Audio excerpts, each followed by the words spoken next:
Саламатсыздарбы? Күнгө шейшемби 20-июль Супер ТВда Сереп Чекит KG сайтынан алынган кечки жаңылыктардын топтому менен тааныша алыңыздар. Президент Садыр Жапаров 20-июльда кыргызстандыктарды Курман айт майрамы менен куттуктады. Өлкө башчы Кыргызстанда ушуну менен экинчи жолу коронавируска байланыштуу Курман айт майрамы чектөөлөр менен өтүп жатканын айтып өттү.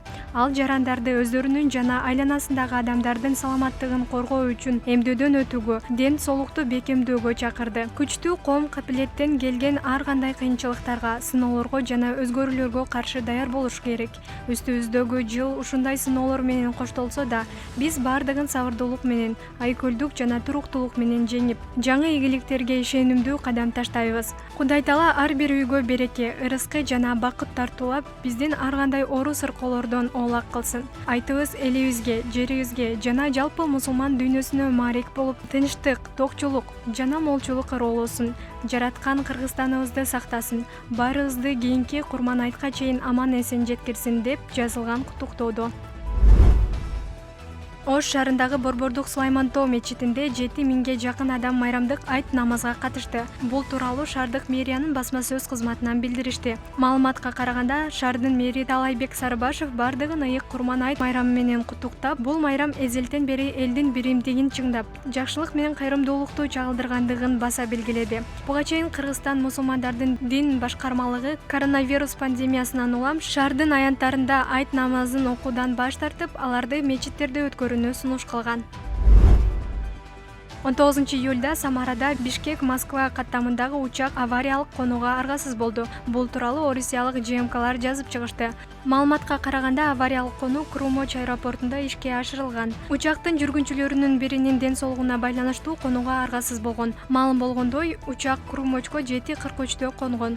Учуп конуу тилкесине тез жардам кызматы барган. Дарыгерлер жүргүнчүнү текшерүүдөн өткөрүшкөн, аны жергиликтүү ооруканалардын бирине жаткыруу чечими кабыл алынган. Бириккен Улуттар уюму 2100-жылга карата дүйнө өлкөлөрүндө калктын санынын өсүшүнүн божомолун даярдап жарыялады. Мурунку СССР өлкөлөрүнүн ичинде Тажикстан калктын саны боюнча лидер болуп калат.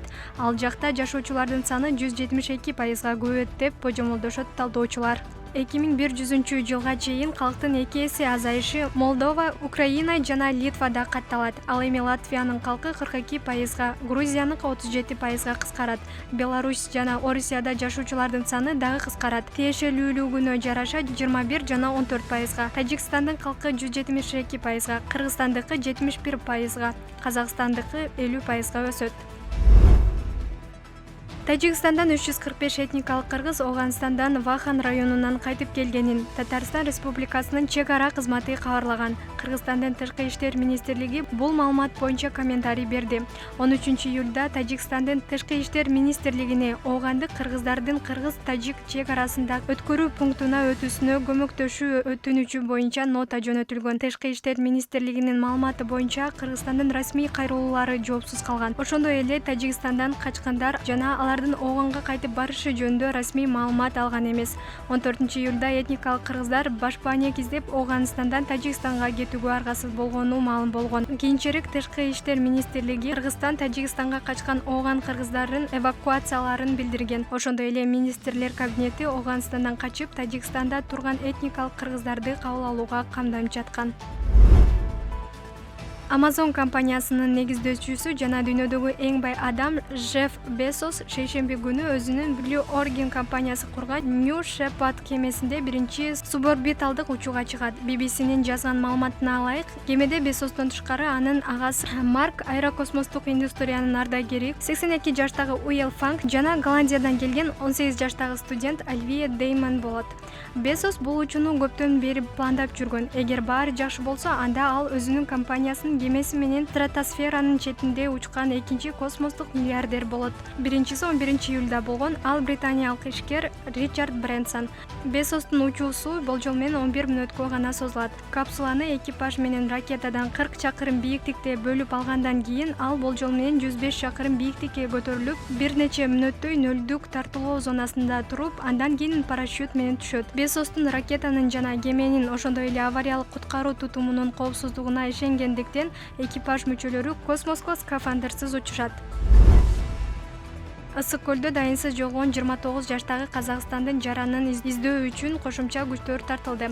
Бул тууралуу Ысык көл облусунун ички иштер башкы башкармалыгынын басма сөз кызматына билдиришти. Маалыматка караганда, ал жоголгондон бери коопсуздук күчтөрү жана куткаруучулар аймактын 20 чарчы чакырымдан ашык жерин текшерген. Бүгүнкү күндө Ысык көл облусунун ички иштер башкармалыгынын жана Ак Суу райондук ички иштер башкармалыгынын 100дөн ашуун кызматкерлери, ошондой эле өзгөчө кырдаалдар министрлигинин аймактык башкармалыктарынын куткаруучулары издөө иштерине тартылды. Эске салсак, кыз 15-июлда жоголгон. Ал үй бүлөсү менен бирге Караколдогу Ала көл жайлоосуна келген. Туристтер Каракол дарыясындагы көпүрөдөн өтүп отунга барышкан. Варвара экинчи тарапта калган. Ошондон бери аны эч ким көргөн эмес. Үй бүлө Кыргызстанга Орусиядан келген. Үй бүлөнүн 3 мүчөсү орустар, 2 казакстандыктар. Азырынча аны издөө натыйжа бере элек.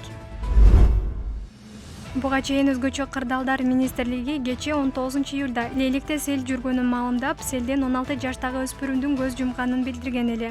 Кийинчерээк министрлик өспүрүмдүн коопсуз жерде туруп, эс үчүн жоготуп каза болгонун билдирди. Такталган маалымат боюнча 2005-жылы туулган баланы сел агызган эмес. Ал коопсуз жерде турган жеринен эс үчүн жоготуп каза болгон деп айтылат маалыматта. Бүгүн 20-июль күнү саат 6:15 чамасында Ош облусунун аймагында жер титирөө катталды. Бул тууралуу өзгөчө кырдаалдар министрлиги билдиришти. Анын күчү Алай районунун Карагиндик, Бордобө жана Нура айылдарында 2,5 балга чейин сезилген. Жер титирөөдөн жабыркагандар жана кыйроолор катталган жок. Кечээ 19-июлда президент Садыр Жапаровдун Ысык көлдүн жээгинде эс алуучулар менен сүрөткө түшүп жаткандагы видеосу тараган. Ошол эле учурда өлкө башчы менен сүрөткө түшкөн жарандын сүрөтү жарыяланды. Сүрөт коомчулук тарабынан кызуу талкууга түштү. Социалдык тармактын айрым колдонуучулары ага карата сын пикирлерин айтса, айрымдары позитивдүү комментарийлерди жазып жатышат. Алардын арасында ажол менен сүрөткө түшкөн ар кимге эле туш болбосо керек. Кандай болсо да эстелик. Президент менен сүрөткө түшкөндү насип кылыптыр, деп жазгандары болсо, кээ бирлери президентти көрүп толкунданып кетип, үстүңкү кийимин унутуп калган окшойт дейшүүдө. Бул сүрөт боюнча ырчы Урмат Усенов өзүнүн Фейсбуктагы баракчасына элдин курсагы ток эле экен деген билдирүү калтырган. Ал эми айрымдар көлдүн жээгинде мындай жүрүш кадимки эле көрүнүш экенин эске салуушта. Ошол эле учурда аны бактылуу адам санагандары дагы бар. Москвада кыргыз жаранын сабаган шектүү кармалды. Бул тууралуу Орусиянын ЖМКлары жазып чыгышты. Маалыматка караганда, окуя Красносельский районунда болгон. Кыргызстандын 32 жаштагы жараны полиция кызматкерлерине кайрылып, аны уур токмокко алышканын айткан. 21-июнда саат 5:00 чамасында Русаковская көчөсүндөгү бизнес борборлордун биринин жанында белгисиз адам чыр учурунда арыз ээсинин башына тепкилеп, натыйжада жабырлануучунун астыңкы жагы сындырган. Кылмышка шектүү 45 жаштагы жаран кечээ 19-июлда кармалган. Кылмыш иши козголуп, тергөө иштери жүрүп жатат. Орусиянын патриархы Кирилл Кыргызстандын Ысык көл облусунда спорттук машыгууда жүрүп, токмок жеген Орус улутундагы 9 жаштагы баланын үй бүлөсүнө кат жөнөттү. Бул тууралуу патриархтын басма сөз кызматы билдирди. Катта бала улуттуу жана туткан дини үчүн уур токмокко алынганы жазылган. Патриарх жабыркаган балага көңүл айтып, Москванын православдык ыйык жерлерине зыярат кылып, ишенимин бекемдөөгө чакырды. Белгилей кетсек, 9 жашар бала Ысык көл облусундагы дзюдо боюнча машыгуулары учурунда курдаштары тарабынан салган. Сот медициналык экспертизанын жыйынтыгы боюнча жабырлануучунун ден соолугуна жеңил түрдөгү зыян келтирилген. Натыйжада ден соолугу жабыркап, кыска мөөнөткө эмгекке жөндөмдүүлүгүн жоготкон. Кийинчерээк окуяны министрлер кабинетинин төрагасы өз көзөмөлүнө алган.